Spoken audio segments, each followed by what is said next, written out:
গিয়ে পড়লেন গৌর হরির চরণে। হে প্রভু, আমায় দয়া করো প্রভু, আমায় উদ্ধার করো প্রভু। আমি সেই পাপী তাপী চপল গোপাল, আমায় দয়া করো প্রভু। গৌর হরি বললেন, সে কি রে, তুই এখনো মরিসনি? সে কি প্রভু, আমি মরে যে জমপুরীর নরককুণ্ডে যাব, সেই নরককুণ্ড বোধহয় সেখানেও আমার স্থান নেই। কারণ তুমি যতক্ষণ আমায় কৃপা করে উদ্ধার না করবে, আমার নরককুণ্ডেও ঠাঁই হবে না। তাই তো প্রভু, এই অপরাধের দেহ নিয়ে এই এতদিন ধরে এত রাত আমি কাটালাম শ্মশান ঘাটে, গঙ্গার ঘাটে বসে। আমাকে শিয়ালেও ছুলো না, কুকুরেও খেলো না। এই অপরাধের দেহ বলেই তো প্রভু আমি যে রয়েছি তোমার চরণের অপেক্ষায়, তোমার কৃপার অপেক্ষায়, যে তোমার দয়ার অপেক্ষায় আমি বেঁচে আছি। প্রভু, আমায় দয়া করো, দয়া করো প্রভু। আর ওদিকে শ্রীবাস এবারে তাড়াতাড়ি করে বলছেন, হে প্রভু, তুমি ওকে দয়া করছো না কেন? তুমি এত সকলকে দয়া করেছো, এই নবদ্বীপের মাটিতে জগাই মাধাইকে উদ্ধার করেছো, তাহলে ওকে কেন উদ্ধার করছো না? ওকে জানো প্রভু, আমার বললেন ওকে জানো। ও সেই পাপী তাপী, সেই অপরাধী, নাম ওর চপল গোপাল। একদিন মনে নেই আমি তোমাকে দরজার খিল খুলতে পাঠিয়েছি, তুমি দরজা খুলে কি দেখলে? মদের হারা, রক্তচন্দ, পাঠার মুন্ড ঝুলছে। কে করেছিল জানো? সব ওরই কাণ্ড, ওরই চক্রান্ত। ও বৈষ্ণবকে মাংসভোজী করতে চেয়েছিল, ও বৈষ্ণবকে কলঙ্ক রটাতে চেয়েছিল। সেই জন্যই তো ওর এত বড় সাজা। হে প্রভু, ও যদি আমার দরজায় অপরাধ করবার জন্য যদি ওর এত বড় সাজা হয়ে থাকে, হ্যাঁ গো প্রভু, সেই সময় তো আমিও বলেছিলাম, আমিও তখন মনে মনে বলেছিলাম, তুমি যেই হও আর যত বড়ই শক্তিমান হও না কেন, আমার দরজায় যে এই অত্যাচার করেছ, যে এই অত্যাচারের মূলে আমার পতিত পাবন গৌর হরি একদিন তোমায় উদ্ধার করবেই করবে, এতে কোনো সন্দেহ নেই। তাহলে প্রভু, আমার দরজার সামনে অত্যাচার করবার জন্য যদি ওর এত বড় সাজা হয়, তাহলে আমার মুখের কথাটা কেন সত্যি হচ্ছে না সেটা বলে দাও। গৌর হরি আমার বললেন, হ্যাঁ গো শ্রীবাস, ও যে আমার চরণে কোনো অপরাধ করেনি, ও যে তোমার কাছে অপরাধী, ও যে তোমার কাছে অপরাধ করেছি। হ্যাঁ, ও তো তোমার দরজার সামনে এসে অপরাধ করে গেছে, ও তো আমার কাছে কোনো অপরাধ করেনি। তাই তুমি যতক্ষণ পর্যন্ত শ্রীবাস তুমি ওকে কৃপা না করছো, আমি তো কোন ছাড়। তুমি ওকে যতক্ষণ পর্যন্ত ওকে বুকে টেনে না নিচ্ছ, কোলে টেনে না নিচ্ছ, আমি তো ততক্ষণ ওকে উদ্ধার করতে পারবো না। আহা, দেখুন তো মা গো বাবা, এমন বৈষ্ণব নীতি সৃষ্টি হবে না, এমন বৈষ্ণব শাস্ত্র সৃষ্টি হবে না যে যার কাছে অপরাধ করেছি, যে বৈষ্ণবের চরণে অপরাধ করেছি, সে যতক্ষণ কৃপা না করবে ততক্ষণ আমার কৃপাময় কৃপা করতে পারেন না। দেখুন কত সুন্দর কথা। হ্যাঁ গো শ্রীবাস, আমি তো তোমাকে নিয়ে গিয়ে আমি তো ওকে কৃপা করতে পারি না। আমি জানি ও তোমার কাছে অপরাধ করেছি, আমার মন তো সেদিনই কেঁদেছিল, ও আরেকদিনও এসেছিল ওই যে গঙ্গার ঘাটে, ছুটে এসেছিল আমার কাছে অপরাধ থেকে নিষ্কৃতি পাবে বলে। আমি সেদিনই ওকে উদ্ধার করতে পারতাম, কিন্তু না, তা হয় না। ও যে আমার চরণে অপরাধ করেনি, ও যে তোমার দ্বারে অপরাধ করেছি, তোমার কাছে ও অপরাধী। তাই তুমি যতক্ষণ ওকে কৃপা না করে বুকে টেনে নিচ্ছ, আমি ওকে কৃপা করি কেমন করে গো? আহা, এই কথা শুনে শ্রীবাস পণ্ডিত বললেন, ওরে চপল, আমার দরজার সামনে অপরাধ করার জন্য তোর এত বড় সাজা হয়েছি? হ্যাঁ? ওরে না না না শ্রীবাস, ওরে না চপল, আয় আয় আয়। শ্রীবাস বললেন, এবার আয় রে গোপাল, আয় রে কোলে, আয় রে গোপাল, আয় রে কোলে, আয় রে গোপাল, আয় রে কোলে, আয় রে গোপাল, আয় রে কোলে। শ্রীবাস শ্রীবাস শ্রীবাস বলে, আয় রে গোপাল, আয় রে কোলে। শ্রীবাস শ্রীবাস শ্রীবাস বলে, আয় রে গোপাল, আয় রে কোলে। এবারে নিতাই চাঁদ এসে বলছেন, হ্যাঁ রে, এই পাগলটার কথা মনে আছে তো? হ্যাঁ, ওই যে একদিন আমি তোকে বলেছিলাম গঙ্গার ঘাটে, গঙ্গার ঘাটে দাঁড়িয়ে বলেছিলাম তোকে, নাম যেন ভুলো না, নাম যেন ভুলো না, নাম যেন ভুলো না। ওই নামকে আশ্রয় করেছিলি বলে তুই শ্রীবাসীর কৃপা পেলি। হ্যাঁ রে, এবার আয় রে গোপাল, আয় রে কোলে, আয় রে গোপাল, আয় রে কোলে, আয় রে গোপাল, আয় রে কোলে, আয় রে গোপাল, আয় রে কোলে। মুখে নিতাই নিতাই নিতাই বলে, আয় রে গোপাল, আয় রে কোলে, নিতাই নিতাই নিতাই বলে, নিতাই গৌর হরে হরি বল বলে, আয় রে নিতাই, হরি হরি বল। হরি হরি হরি বলে, আয় রে নিতাই, আয় রে বলে, আয় রে গোপাল, আয় রে কোলে। এবারে গৌর হরি বলছেন, হ্যাঁ রে শ্রীবাস তোকে কৃপা করেছি, কৃপা করে বুকে টেনে নিয়েছি, আর কি চিন্তা? এবারে আয়। গৌর হরি এবারে বুকে টেনে নিলেন, ওরে আয় রে গোপাল, আয় রে কোলে, আয় রে গোপাল, আয় রে কোলে, আয় রে গোপাল, আয় রে কোলে। আয় রে গোপাল, আয় রে কোলে।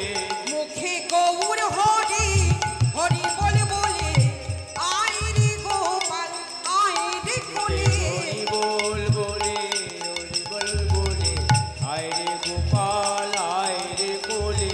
মুখে গৌর হরি হরি বলে বলে, আয় রে গোপাল, আয় রে কোলে। কে গৌর হরি হরি বলে, গৌর হরি হরি বল বলে, কে গৌর হরি গৌর হরি হরি বল।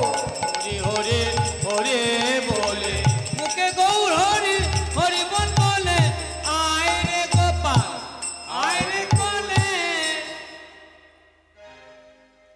যেই গৌর হরি কোলে টেনে নিয়েছেন, কাছে টেনে নিয়েছেন, বুকে টেনে নিয়েছেন, এবারে চপল গোপাল বলছি, হে প্রভু, প্রভু গো, আর আমার কোনো জ্বালা নেই, আর কোনো যন্ত্রণা নেই, আবার আমি আগের মতো শরীর ফিরে পেয়েছি, আমি আবার সুস্থ হয়ে গেছি, ভালো হয়ে গেছি। নিতাই চাঁদ বলছেন, বেশ, সব যখন ফিরে পেয়েছিস আর কিসের চিন্তা, যা এবার বাড়ি ফিরে যা, তবে খুব সাবধান, একবার বৈষ্ণবের চরণে অপরাধ করে এত বড় সাজা পেলি, আর যেন কখনো কোনোদিনও ভুল করেও এমন কাজটি করিস না। বৈষ্ণবের চরণে কোনো অপরাধ করিস না। যেই বলেছেন অপরাধ, চপল গোপাল শুনেই বলছেন, ওরে বাবা, একবার অপরাধ করেই এত বড় সাজা পেয়েছি, আর আমি কোনো অপরাধ করি না? না না, যে নাম করে আমি এই দেহ ফিরে পেলাম, হে প্রভু, সেই মহামন্ত্র নাম তুমি আমার কানে দাও। যেই বলেছেন এই কথা, সঙ্গে সঙ্গে বললেন নিতাই চাঁদ, ওরি যা, ওরি চপল, মস্তক মুন্ডন করি আয়। চপল গোপাল মস্তক মুন্ডন করি এবারে যেই সামনে এসে দাঁড়ালো, এবারে আমার সঙ্গে সঙ্গে বল, কি বলবো ঠাকুর? হাত দুখানা জোর কর, এবারে বল, হরে কৃষ্ণ কৃষ্ণ কৃষ্ণ হরে হরে, হরে রাম হরে রাম, রাম রাম হরে হরে। हरे कृष्ण कृष्ण कृष्ण हरे हरे, हरे राम राम राम हरे हरे। হরে কৃষ্ণ কৃষ্ণ কৃষ্ণ হরে হরে, হরে রাম রাম, রাম রাম হরে হরে। हरे कृष्ण कृष्ण कृष्ण कृष्ण हरे हरे, हरे राम राम राम हरे हरे। হরে কৃষ্ণ কৃষ্ণ কৃষ্ণ হরে হরে, হরে রাম রাম, রাম রাম হরে হরে। हरे कृष्ण कृष्ण कृष्ण हरे हरे, हरे राम राम राम हरे हरे। হরে কৃষ্ণ কৃষ্ণ কৃষ্ণ কৃষ্ণ হরে হরে, হরে রাম রাম, রাম রাম হরে হরে। हरे হরে হরে বল। कृष्ण हरे हरे, हरे राम राम राम हरे हरे। হরে কৃষ্ণ কৃষ্ণ কৃষ্ণ কৃষ্ণ হরে হরে, হরে রাম রাম, রাম রাম হরে হরে। हरे कृष्ण कृष्ण कृष्ण हरे हरे, हरे राम राम राम हरे हरे। যেই মহামন্ত্র নাম দিলেন, হ্যারে চপল, প্রথমে তোর নাম ছিল চপল গোপাল, আর এই মহামন্ত্র নাম ধারণ করে এবারে হলো তোর দ্বিতীয় জন্ম। এবারে আমরা তোর নামকরণ, আমি তোর নামকরণ করে দিলাম। আজ থেকে চপল গোপাল নয়, আজ থেকে তুই সকলের কাছে হয়ে রইলি দেবকী নন্দন দাস।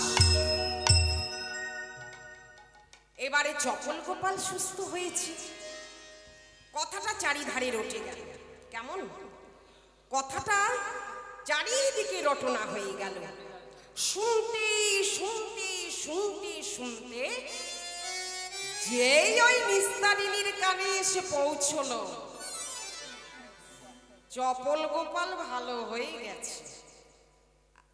এবারে নিস্তারিণী তাড়াতাড়ি করে মায়ের কাছে গিয়ে বলছে, ও মা গো, আমার স্বামী নাকি ভালো হয়ে গেছে, লোকে যে বলছে সবাই।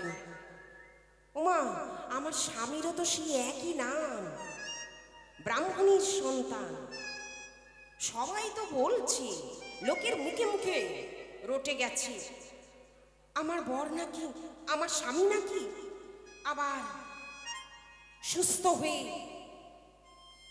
ভালো হয়ে গেছে, আগের মতো দেহ ফিরে পেয়েছি, হরিনাম করছি। এবারে মা তখন বললেন, হ্যাঁ রে, ওই রকম ভাবে ওই কানের সামনে এসে ম্যামা ম্যামা করছিস কেন? যা না একবার নিজে গিয়ে দেখে আয়, নিজের চোখে গিয়ে প্রমাণ করে আয়, তাহলেই তো হবে। যা, এখানে বসে থাকলে হবে, মামা করলে হবে? যা যা যা, সন্দেহটা মিটিয়ে আসা ভালো, গুছিয়ে আয়। কিরে, সাদা থান পরেই চললি? এতদিন তো বিধবা সেজেই রইলি, এখন যদি গিয়ে দেখি সত্যি সত্যি তোর স্বামী ভালো হয়ে গেছে, লোকে কি বলবে? লোকে কি বলবে? এতদিন তো বিধবা সেজেই রইলি, এক কাজ কর, লাল পেরে সাদা শাড়ি পর, সাদা থানটা লুকিয়ে নিয়ে যা, আর কপালে ভালো করে সিঁদুরের টিপ পর, আর গালে একটা পান গুজে পানটা চিবোতে চিবোতে চলে যায়। বুঝতে পারলি কি বললাম? দূর থেকেই তো দেখতে পাবি, যদি তোর স্বামী হয়, সব কিছু মিলে যায়, তাহলে তো আর কোনো কথা নেই, হয়েই গেল। আর যদি গিয়ে দেখিস যে না, সব মিথ্যা, তোর স্বামী নয় অন্য কেউ, তাহলে কি করবি? সামনে কোনো একটা সরোবর বা পুকুর দেখে তাতে নেমে ভালো করে ডুব দিয়ে আবার সাদা থান পরে বাড়ি চলে আসবি। যা। এবারে নিস্তারিণী পানটা চিবোতে চিবোতে যাচ্ছে, আর পথের মাঝে যাকেই দেখছে তাকেই ডেকে জিজ্ঞাসা করছে, বলি, হ্যাঁ গো, শুনলাম নাকি চপল গোপাল ভালো হয়ে গেছে? যেই শুনছে সেই বলছে, বলে ও আর এখন চপল গোপাল নেই। বলে তাহলে কি হয়েছে? বলে এখন নতুন নাম ধারণ করেছে, এখন নতুন করে নামকরণ হয়েছে, নামকরণ হয়েছে দেবকী নন্দন দাস। যে নন্দনই হোক না কেন, নিজের স্বামীকে কি আর চিনতে পারবো না? এবারে নিস্তারিণী বড় করে ঘুমটা দিয়ে দূর থেকে দেখছি, দেখে মনে মনে ভাবছি, ওই তো আমার স্বামী বসে আছি গো। বাবা, স্বামীর আবার কি পরিবর্তন হয়েছে গো, এমন পরিবর্তন যে আগে কখনো দেখিনি গো। হায় হায় হায় হায় হায়, এত ভালো স্বামীকে ছেড়ে কি আর থাকা যায় গো? শুধু শুধু আমার ওই আড়াই ভরি হাতটা চলে গেল গো, আমার হাতটা চলে গেল, ওই বিয়ের হাতটা ছিল। হ্যাঁ, স্বামী দেখি আবার কীর্তন করছি, বৈষ্ণবের সঙ্গে সঙ্গে আবার নাচছি। যে স্বামী কীর্তন শুনলেই, হরিনাম শুনলেই কানে আঙুল দিত, সেই স্বামী দেখছি নিজেই হরি বল হরি বল হরি বল বলে দুবাহু তুলে নৃত্য করছি। বাহ বাহ বাহ, এমন স্বামীকে ছেড়ে কি আর থাকা যায় গো? আহা হা হা হা হা, এতদিন আমি শুধু শুধুই বিধবা সেজে রইলাম গো। এবারে বড় করে ঘুমটাটা টেনে আছড়ে গিয়ে পড়লেন চপল গোপালের চরণের সামনে।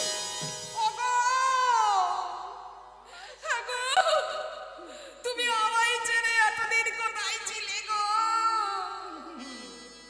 কোথায় ছিলে? আর ওদিকে চপল গোপাল বলছি, নারী আমি তো নতুন বৈষ্ণব, আরে আমি তো এই তো সবে হলাম, এত পুরনো পুরনো বৈষ্ণব এখানে থাকতে শেষ পর্যন্ত এই নতুন বৈষ্ণবের কাছে, কচি বৈষ্ণবের কাছে এলে কেন গো মা? ও মা, এই তো কত বৈষ্ণব আছি, কত পুরনো বৈষ্ণব। যেই বলেছি মা, আর যাই কোথায় নিস্তারিণী, নিস্তারিণীর সঙ্গে সঙ্গে ঘোমটাটা তুলে বলছেন, আমি তোমার মা নই, আমি নিস্তারিণী। তুমি এখনো মরনি গো? হ্যাঁ, এখনো তুমি বেঁচে আছো?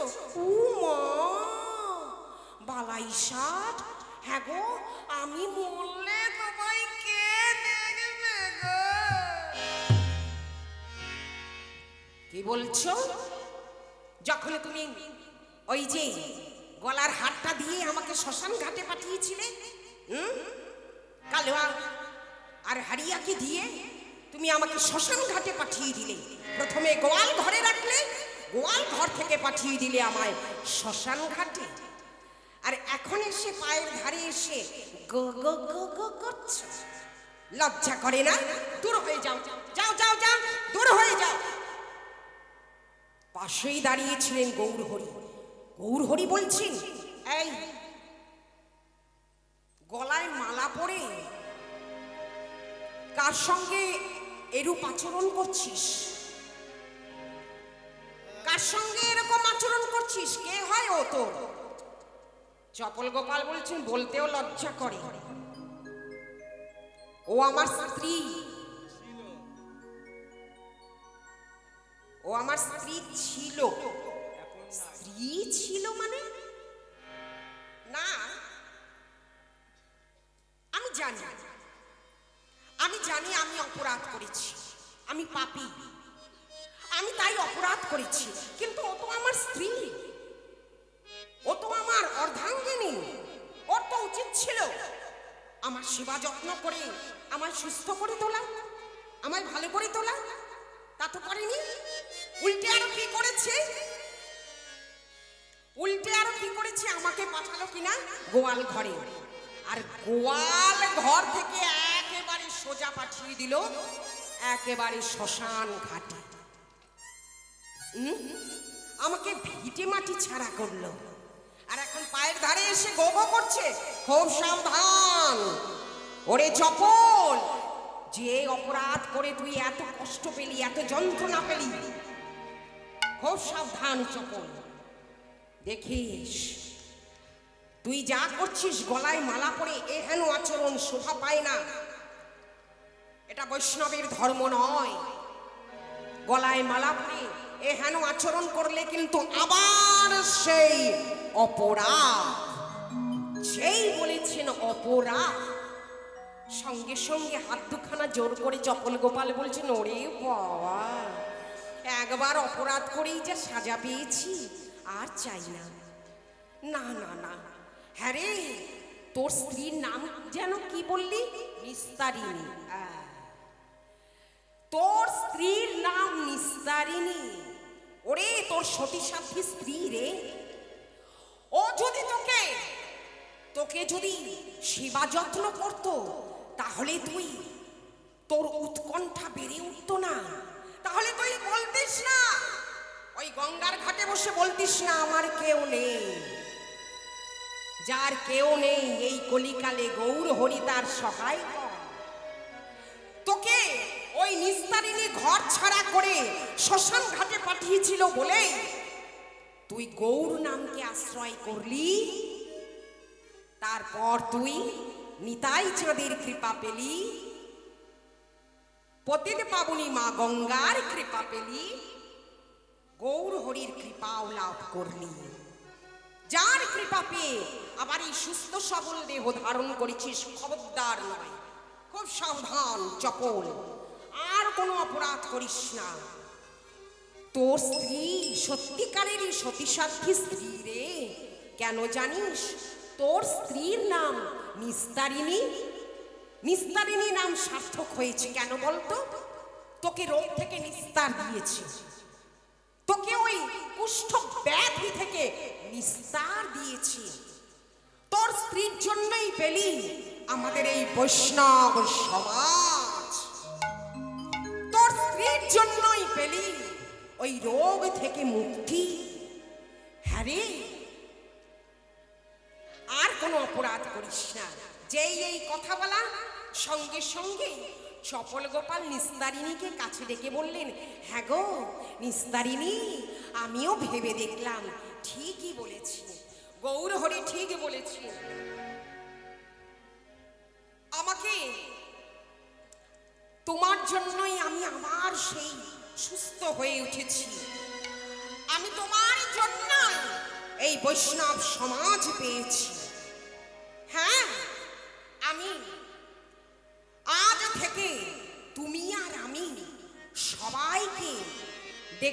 বলবো তোমার হরিনাম করতে ইচ্ছা করে না, তুমি হরিনাম করো না।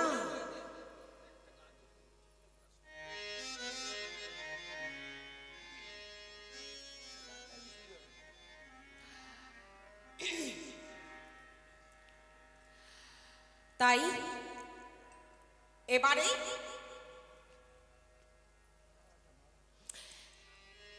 চলো তুমি আর আমি দুজনে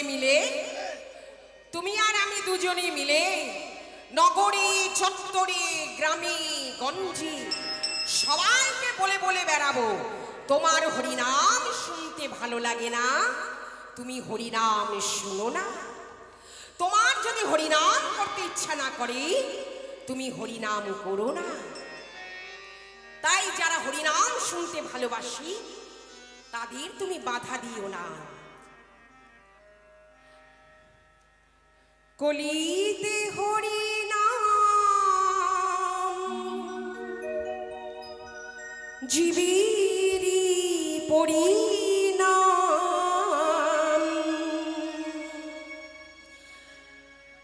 একবার বলরি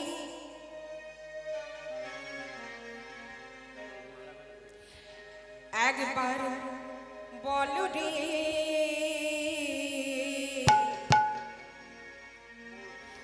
মধুমাখা হরিনাম বলো রে, একবার বলো রে